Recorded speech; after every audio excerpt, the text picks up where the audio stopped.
예, 대통령이 오늘 기자회견 이렇게 크게 정리하긴 했습니다만 궁금한 점이 더 있습니다. 청와대 취재하는 김정우 기자에게 물어보죠. 자, 김 기자 어서 오십시오.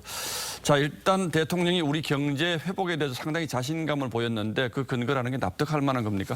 예, 세계 10위의 경제 강국이다. G7을 제친 1인당 GDP 그리고 성장률 4% 이런 수치를 거론하면서 상당히 긍정적으로 내다봤습니다. 예. 하지만 25%를 넘어서 역대 최고치를 기록한 청년 체감 실업률이나 아니면 폐업이 이어지는 자영업자들에 대한 사과나 반성을 볼 수 없었는데요.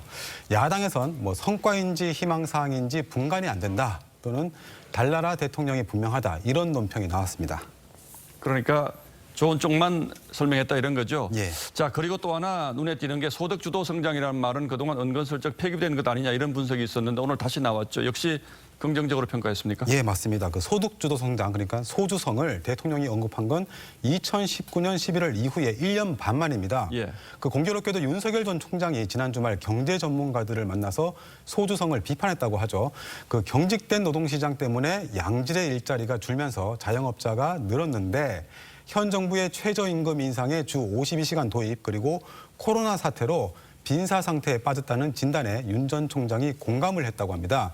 야당에선 자영업자 폐업에 그나마 있던 단기 알바 일자리마저 사라졌는데 뭐가 좋아졌다는 거냐 이런 비판이 나왔습니다. 예, 역시 국민들과는 인식 차이가 좀 있고요.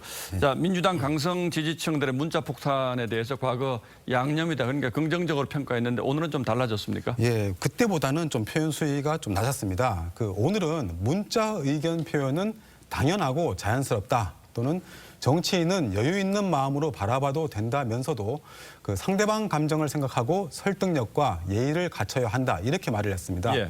특히 대통령이 된 후엔 본인이 문자 폭탄 대신에 주로 이제 기사 댓글이 달린다면서 험악한 댓글이 달린다, 조직적으로 여겨진다 이렇게 말을 했습니다. 이에 대해서 야당에선 지지 세력의 문자 폭탄은 여유 있게 보라는 대통령이 자신에 대한 비판은 조직적으로 여긴다고 지적하는가 하면 또 비난 전단을 뿌린 30대 청년을 고소한 대통령이 할 말이냐 이런 비판도 나왔습니다. 자, 그리고 대북 전단 문제도 직접 비판했는데 이건 어떤 배경에서 연설문에 들어갔을까요? 예, 질의응답도 아니고 이게 취임 4주년 특별 연설문에 연설문에 들어간 거죠? 예, 이제 그거에 대해서는 굉장히 좀 의아하다 이런 반응이 많았습니다.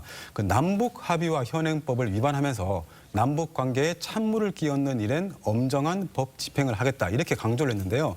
일주일여 전이죠. 지난 2일 북한 김여정 부부장은 대북 전단 살포에 상응하는 행동을 경고한 바 있습니다. 또 마침 오늘 전단을 살포한 탈북단체 대표가 경찰의 피의자 신분으로 소환이 됐습니다. 네. 자, 그리고 두 전직 대통령 삼성 이재용 부회장 사면 질문도 나왔는데 이건 좀 입장 변화가 있습니까? 예, 그 전직 대통령에 대해서는 고령에 건강도 좋지 않아서 안타깝다 이렇게 말했고요.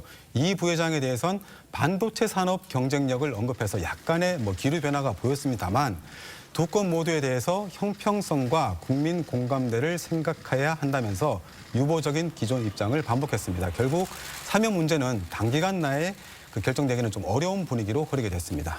예, 크게 반성할 거라는 기대는 하지 않았습니다만 역시 자화자찬이 많았다 이렇게 봐야 되겠죠? 예, 그런 평가가 계속 나오고 있습니다. 예, 김정우 기자 잘 들었습니다.